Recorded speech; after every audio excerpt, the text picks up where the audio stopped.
नमस्कार, मी पंजाब डक. आज आहे 3 ऑगस्ट 2026. आजपासून शेतकऱ्यासाठी एक अंदाज देणार आहे. राज्यामध्ये आणखीन 3 ऑगस्ट, 4 आणि 5 ऑगस्ट आणि 6 ऑगस्टच्या दरम्यान आणखीन 4 दिवस काही भागात आणि काही जिल्ह्यात तुरळक भागातच पाऊस पडणार आहे म्हणून हा अंदाज लक्षात यायचा. नेमका कुठं पडणार आहे तुम्हाला एक सांगू इच्छितो. सोलापूर जिल्ह्यात पंढरपूर, सांगोला, आटपाडी, त्या म्हणजे सोलापूर जिल्ह्यात बऱ्याच ठिकाणी वेगवेगळ्या भागात विखुरलेल्या स्वरूपाचा पण पडणार आहे. 6 तारखेपर्यंत आणखीन पाऊस आहे.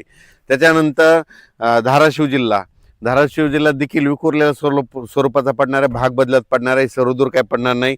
अर्ध्या घंट्याचा 20 मिनिटाचा पाऊस असणार आहे म्हणून अंदाज लक्षात यायचा.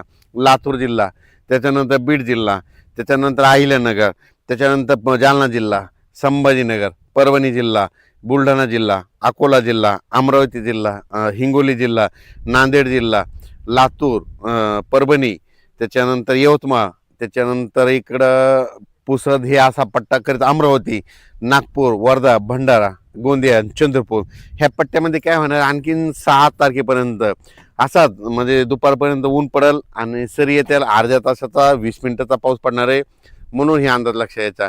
त्याच्यानंतर 7 तारखेच्या नंतर 7 ऑगस्ट नंतर चांगली उघडीप भेटेल म्हणून हे लक्षात यायचं. मग 7 ऑगस्टच्या नंतर मग काय होणार आहे, परत काय होईल, एक कमी दाबाचा पट्टा असल्यामुळं ते मध्य प्रदेशकडे जात असल्यामुळं ते नागपूरकडून मग जवळपास 15-16 दरम्यान मग काय होईल, पूर्व विदर्भाकडे पुन्हा पाऊस येणार आहे म्हणून हा अंदाज लक्षात यायचा. मग पूर्व विदर्भामध्ये नागपूर, वर्धा, भंडारा, गोंदिया, चंद्रपूर, यवतमाळ, वाशिम, हिंगोली, अमरावती, अकोला, बुलढाणा आणि इकडं नांदेड, परभणी असं जालना पट्ट्यापर्यंत ते पाऊस येऊ शकतो म्हणजे 15 ऑगस्टच्या नंतरचा म्हणून हा अंदाज सर्व शेतकऱ्यांनी लक्षात घ्यायचा.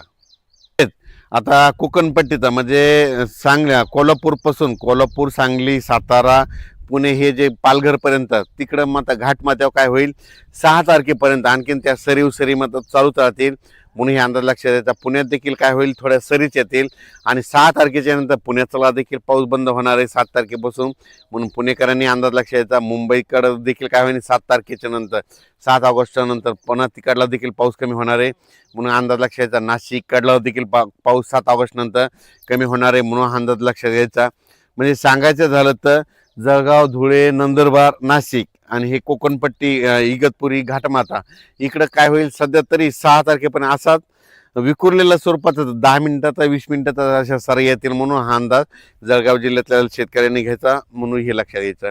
म्हणून शेतीचे कामे करण्यासाठी आता वेळ आहे म्हणजे 15 ऑगस्टपर्यंत एक कमी दाबाचा पट्टा येईल पण ते मध्य प्रदेशकडे जात असल्यामुळं फक्त विदर्भातच त्याचा पाऊस पडणार आहे म्हणून हा अंदाज सर्व शेतकऱ्यांनी लक्षात घ्यायचा. आणि तसंच नाथसागर म्हणजे मराठवाड्याची ताण भागवणारं नाथसागर म्हणजे जायकवाडी धरण आजच्याला 90% भरणार आहे आणि कोणत्याही क्षणी त्या जायकवाडी धरणाचे दरवाजे, कारण की तिकडून पाण्याची आवक सुरू असल्यामुळं कोणत्याही क्षणी गोदावरी नदीत पाणी येणार आहे. मग गोदावरी नदीत जर पाणी आलं तर नाथसागरातून पाणी निघाल्याच्या नंतर ते पाणी सरळ नांदेडकडे येतं. मग हे जे बॅरेज आहे ते भरत भरत येणार आहे. शेतकऱ्याला माझी विनंती, आणखीन आज उद्या ह्या 2-3 दिवसामध्ये तुमच्या कोणाच्या मोटर असेल, पाईपलाईन असेल तर तुम्ही काढून घ्या, कारण की जायकवाडी आपल्या गोदावरी नदीला कोणत्याही क्षणी ते पाणी सोडू शकता. आपले जनावर असेल, आपलं शेता म्हणजे त्या गोदावरी नदी काठनं गाई गोठे आहेत त्यांनी काय करायचं, आपण आपल्या पाळीव प्राण्याची काळजी घ्या.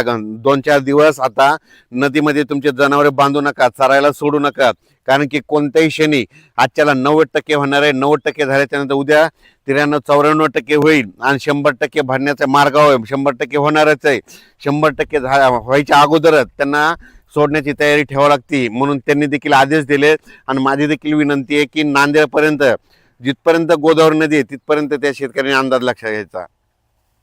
तर मी माझ्या शेतामध्ये ना आजच्यानं ही आपलं सोयाबीनचं पीक यावर्षीचं आलेलं आहे 2026चं आणि कम्प्लीट याचा 1 महिना 3 म्हणजे 33 दिवस पूर्ण झालेले आहेत. आता नेमकेच कुठंतरी फुलं लागत आहेत म्हणून फवारणी देखील सुरू आहे. शेतकऱ्याला विनंती आहे, उघड भेटेल तसं तुम्ही तुमच्या फवारण्या करू शकता. होईल तिथपर्यंत फवारणी करताना सकाळच्या वेळेला जायचं, कारण की दुपारनंतर 2-2:30च्या नंतर पाऊस येणार आहे म्हणून जितकं लवकर जातं तितकं चांगलं. धन्यवाद.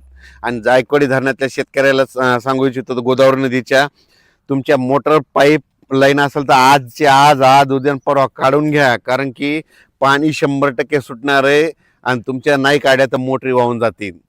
धन्यवाद.